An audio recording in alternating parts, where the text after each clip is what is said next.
saying you're doing enough? We are absolutely focused on meeting our international obligations, and we should. I mean, you are dead right. There were devastating bushfires in this state and across this country in recent months, and we have to do our bit, and we are doing our bit.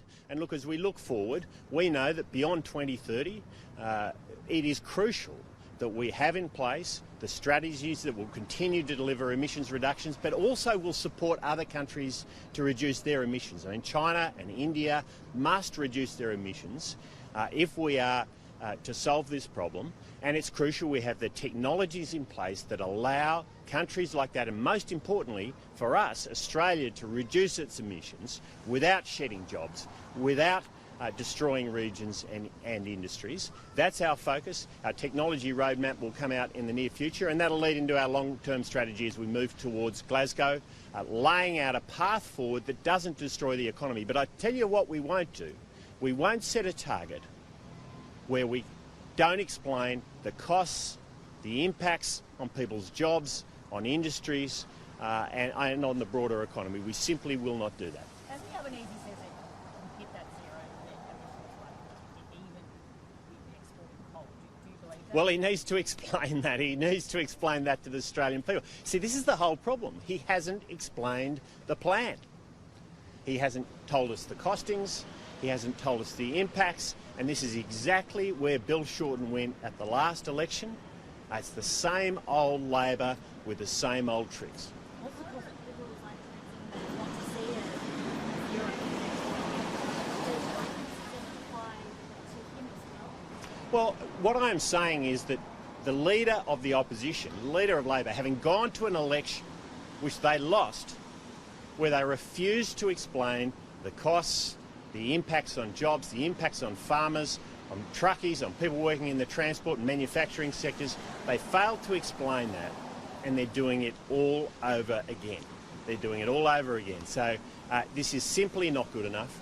Our policies are fully explained. We've laid them out. We've laid out all the details of exactly what we're doing. Central to that is the $3.5 billion Climate Solutions Fund. $1.38 billion on the Snowy project, on Marinus. We're seeing world-leading investments in renewable energy. We're seeing extraordinary levels of energy efficiency across the country. We're seeing land management initiatives driven by farmers to ensure that we sequester as much carbon as we can in our land. All of these things are being driven by this government. Practical action, clearly focused on our 2020 targets, which we'll meet and beat, and our 2030 targets, which we'll also meet and beat.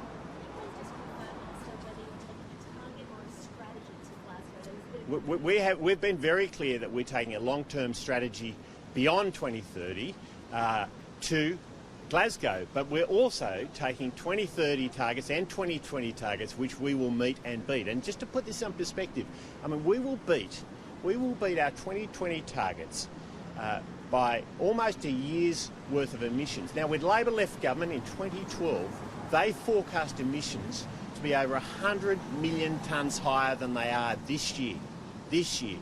And they had a carbon tax in place. We are focused on practical action, on technologies, not taxes. What's the cost of inaction, though? What's the cost of not doing? Well, we need to act. I mean, we've been very clear on this. We need to act. We need to do our bit. The only way to solve this problem is through international action, and we need to do our bit, and we are doing our bit. So another issue on another water reform was the response in the urban congestion fund, 3% of the $3 billion reserve margin receipts.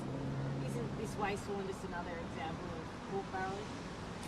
Well, I'll leave the details on this to my colleague, the Minister for Infrastructure, but what I will say is that busting congestion is absolutely crucial to Middle Australia. You know, if you look out to the west of here, we're building a second airport for Sydney, and around it, unprecedented billions of dollars in road projects to ensure that people can get from home to work sooner and safer. That's what we need. That's what our investment, $100 billion in infrastructure over the next 10 years, $4 billion in the urban congestion fund, and these are crucial initiatives to ensure people can get between home and work and wherever they may be going safely and sooner. But don't people think it does look like trying to buy votes? Well, look, these are These are initiatives that are actually going to reduce the time for people to get to where they're going, and that's what people want. Now, if you look at that particular fund you're talking about, 2/3 of the commitments were election commitments. They went to the Australian people, and included in it were Labor electorates. So this is a fund focused on making people's lives safer, and most importantly, giving them time back with their families. So you're saying it's just a coincidence that they ended up in larger seats, Well, there's a mix of seats they went across, including Labor seats, and they're the facts. A mix of seats that they went across. But look, I'll put it into contrast with what Labor went to at the last election, which was 60 projects, all for their own seats. That's what they went to the last election with. Now, we've gone to the last election with a very clear policy on infrastructure, $100 billion, and out here in central and western Sydney, these projects really matter to people's lives. Any other questions? Senator Henderson has come out and slammed Bettina Arndt's comments in regards to Roland Baxter and that case in Brisbane. She says it's so appalling that she congratulates the police that she should be stripped from Australian name. What's your view? Well, it was a truly tragic event. I haven't seen Sarah's comments, so I've got no comment to make on it. But it was a truly, truly tragic event, and I feel so much for the family and friends that were involved in anyway. Any other questions? I'm not aware of those comments. I really don't have any. Any other questions? Thank you.